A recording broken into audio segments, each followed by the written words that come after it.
भारत के पड़ोसी देश नेपाल पर कट्टरपंथियों ने हमला कर दिया है कि नेपाल जहाँ पर ज्यादा आबादी ही हिंदू कम्युनिटी की है, वहाँ पर भगदड़ मची हुई है और 80% हिंदू आबादी वाले नेपाल में हिंदुओं को ही दौड़ा दौड़ा कर मारा जा रहा है।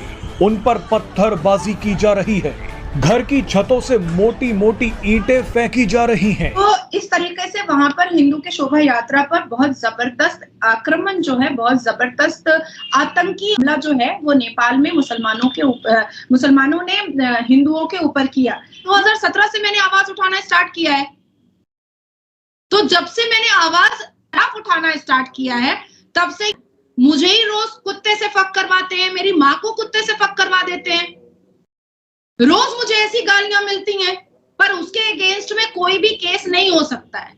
नमस्कार दोस्तों, स्वागत है आप लोग का हिंदुस्तानी स्पेशल की एक और नए वीडियो में। दोस्तों, हिंदुओं और मुसलमानों के बीच तेज़ी से बढ़ते तनाव के बीच दक्षिण पश्चिम नेपाल के एक शहर में लॉकडाउन लागू हो गया है। लॉकडाउन लगाए जाने से पहले स्थिति काफ़ी तनावपूर्ण थी, लेकिन सुरक्षा बढ़ाए जाने के बाद रात शांति से गुजरी।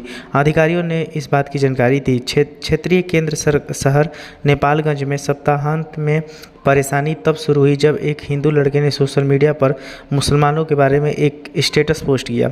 मुसलमानों ने क्षेत्र में मुख्य सरकारी प्रशासक के कार्यालय भवन के अंदर स्थिति का विरोध किया, सड़कों पर टायर जलाए और यातायात अवरुद्ध कर दिया। मंगलवार को एक बड़ी हिंदू रैली आयोजित की गई, जब तक कि प्रदर्शनकारियों पर पत्थर और बोतलें नहीं फेंकी गई, जिसके परिणामस्वरूप कुछ लोग मामूली रूप से घायल हो गए। राजधानी काठमांडू से लगभग 400 किलोमीटर पश्चिम में नेपालगंज में हिंदू विरोध प्रदर्शन पर हमले के बाद मंगलवार दोपहर से अनिश्चितकाल कर्फ्यू लगा दिया गया था। क्षेत्र के पुलिस प्रमुख संतोष राठौड़ ने कहा कि अधिकारी शहर में गश्त कर रहे हैं और लोगों को तालाबंदी के दौरान अपने घरों को छोड़ने और समूह को इकट्ठा होने की अनुमति नहीं है। न तो रात भर और न ही बुधवार सुबह किसी भी परेशानी की कोई खबर आई है। अधिकारियों ने कहा है कि दोनों पक्षों के बीच किसी और झड़प को रोकने के लिए उन्हें घर पर रहने का आदेश लागू करने और लोगों को एक साथ इकट्ठा होने से रोकने की ज़रूरत है। नेपालगंज के संपादित हिंसा आम ने कहा कि ये सब धर्मनिरपेक्ष बनाता है। तो चलिए वीडियो में चलते हैं, देखते हैं कि पाकिस्तानी मीडिया हो रही है कि नेपाल जहाँ पर ज्यादा आबादी ही हिंदू कम्युनिटी की है, वहाँ पर भगदड़ मची हुई है और बहुत सी वीडियोस वायरल हो रही हैं। बड़ा वायलेंस वहाँ पर हो रहा है और उत्तर प्रदेश की अगर बात करें तो वहाँ पर भी एक इमरजेंसी अलर्ट दे दिया गया है। इसके पीछे की पूरी कहानी क्या है, क्या कहती है मैम आप?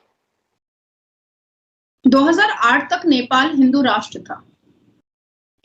भारत में 14% मुसलमानों की पॉपुलेशन है और कूद कूद करके ये कहीं भी चले जाते हैं। जैसे आपके पाकिस्तान के मुसलमान जो है सऊदी अरबिया, दुबई चले जाते हैं भीख मांगने के लिए, तो उसी तरीके से भारत के मुसलमान भी नेपाल वगैरह कूद कूद के चले जाते हैं।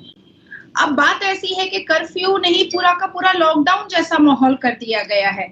ये बात 4 अक्टूबर की है और जब हिंदू अपने शोभा यात्रा को निकाल रहे थे, तब मुसलमानों ने अपने अपने मस्जिदों से और अपने अपने छतों के घर के छतों से पत्थर और ईंट और डंडा, लाठी सब फेंकना स्टार्ट किया था।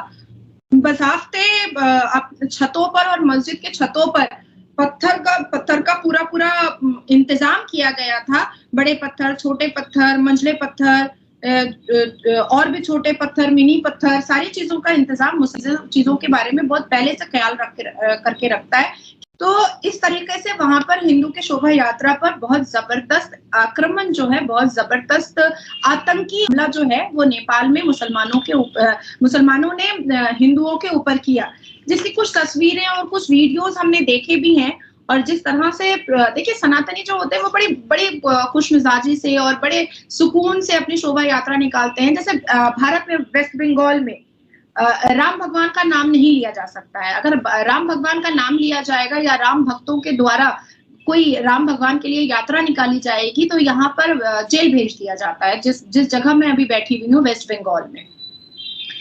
अब मैं आपको बताना चाहूंगी कि अभी हालिया में हमने नूह में देखा, मेवात में देखा, वहां पर भी शोभा यात्रा जब निकल रही थी तो वहां पर भी भगदड़ मचाया था, आतंक हमले किए थे।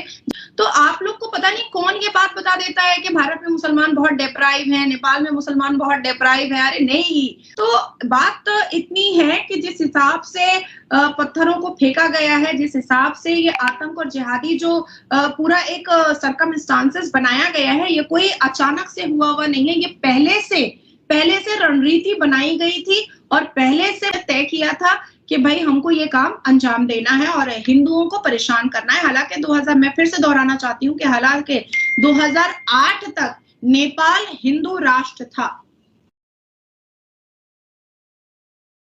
मैम, आजादी तो हर कम्युनिटी को होनी चाहिए, चाहे वो मुस्लिम हो, चाहे हिंदू हो, चाहे ईसाई हो, कि अपने अपने रिलीजन के मुताबिक इजीली अपनी इबादत गाहों में भी जाए, अपनी इबादत भी करें और जिस तरह से उनको चाहे वो रह ले। उत्तर प्रदेश में क्यों सिक्योरिटी अलर्ट दिया गया है? क्योंकि उत्तर प्रदेश के मुसलमान, आपको नहीं पता, अभी हालिया में स्कूल की बच्ची का दुपट्टा खींच रहे थे साइकिल से। स्कूल की बच्ची, क्योंकि वो चिल्ला चिल्ली करने लगी और पब्लिक गैदरिंग जमा होने लगी। मुसलमान लड़के थे, वो 2 लड़के थे, उन्होंने उसके माथे पर, मुसलमान लड़कों ने उसके माथे पर अपना बाइक चढ़ा दिया था, उसकी स्पॉट डेथ हो गया था।